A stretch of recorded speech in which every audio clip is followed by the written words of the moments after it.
Howdy folks, you're watching Deuce. And today I found out that Remington Arms, has declared bankruptcy again.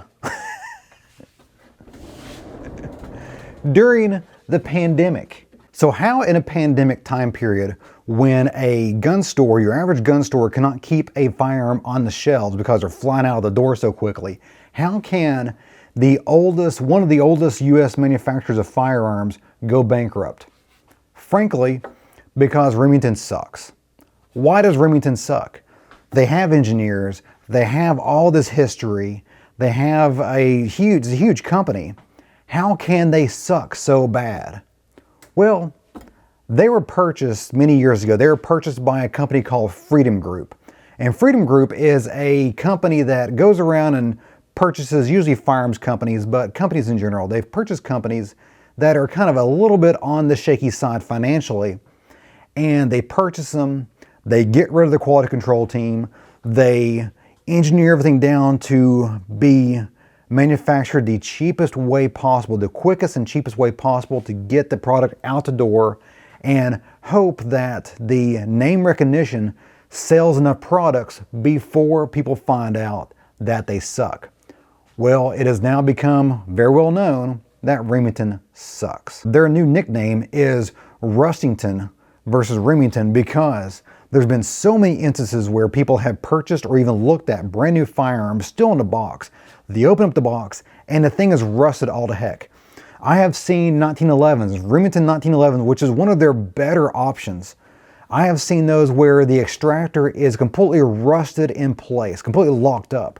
There's no way this thing would function out of the box. Another relatively recent issue with Remington is that they are really good at engineering 95% of the way there. And then they rush it to market at the very last bit. I don't know if they have like a budget and they're like, this goes to market at such and such budget. It doesn't matter what happens after that. I think that's what happens. I don't know. But the earliest time that a Remington budget engineering issue has gotten me is the Remington 597. Of course, there's magazine's empty.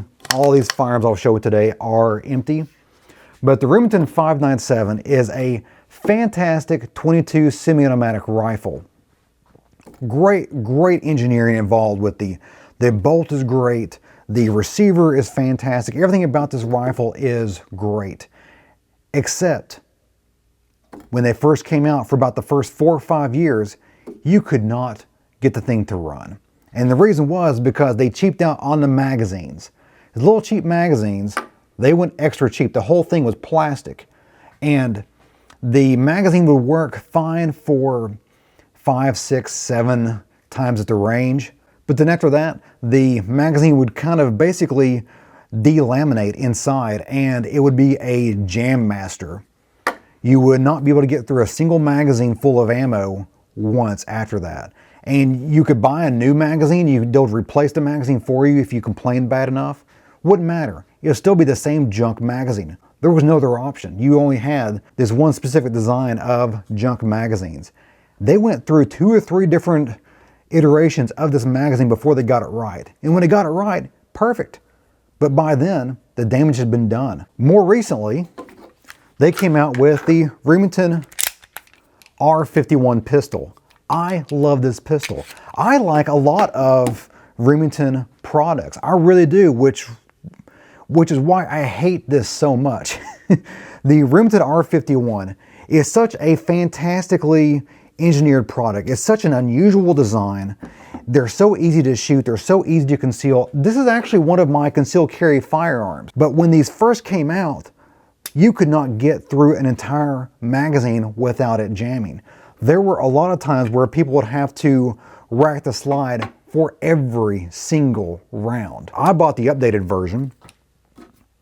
Unfortunately, they never fixed the magazines. The magazines are still junk. They are discontinued now. That basically Remington threw the towel and said, basically, we're not going to fix them anymore. This is someone else's problem, aka the end user. If you can get a hold of the magazines, you'll have to do some surgery on about 95% of the magazines out there to make them work right. They will work right, and it's a pretty easy procedure. but it is not something you should be expecting to do on a brand new firearm. One of the only good products that Remington has brought to market recently has been the RM380, the little tiny carry 380 pistol it's a little pocket pistol that was designed to compete against the Ruger LCP pistols. And the only thing you can say about it is that it's not that bad. That should have been their advertisement. Remington RM380, it's not that bad. They worked all right. They're not very comfortable to shoot. The slide is a little stiff. You know, everything is basically, it's a compact pistol with all the issues with a compact pistol. Another thing that sucks about Remington is that in the past, they have made so many fantastic firearms. The Remington 870 shotgun, a shotgun so well designed that even its cheap Chinese copies are fantastic. Throughout history, Remington has always done what was right and what was good for the country. The model 1917 dwarfed the amount of Springfields on the battlefield. This thing was everywhere. This was chambered in .303 for the British. This thing was chambered in .30-06 for the Americans. And it did exactly what it had to do. Great sights. This thing has been rebarreled at least once, maybe even twice, and it's still rocking and rolling today. So Remington knows how to build something when they need to. Remington was started because the original dude named Remington noticed that he could probably make a better firearm than he found in a store, which he was correct. The firearms in the store were junk. And he went home, made something better, started selling them, and it progressed throughout the years to today when they can't sell anything at all because the quality is just so bad. Part of me is glad that Remington is filing for bankruptcy because, well, it sucks for the employees, but part of me is glad because that means they're going to have to restructure, which also means that hopefully, come on, Remington, you can pull this out, you can put the engineers and the quality control team back in charge and kick the accountants to the curb for at least a little while, make some good products, get your act together as far as the quality control, get your act together as far as the engineering is concerned, and start making new, innovative products that work, that are verified to work before they hit the store shelves. That's the important thing. You cannot bring a new product to market and it suck out of the box. The information on the internet is instantaneous. When someone in Kalamazoo buys a Remington and it's garbage, someone in California, someone in Tennessee, someone in Florida is going to know about it the very next day. You have made quality products that won wars. You can still do it. I have high hopes that Remington can still pull this off and become the company that we know Remington can be.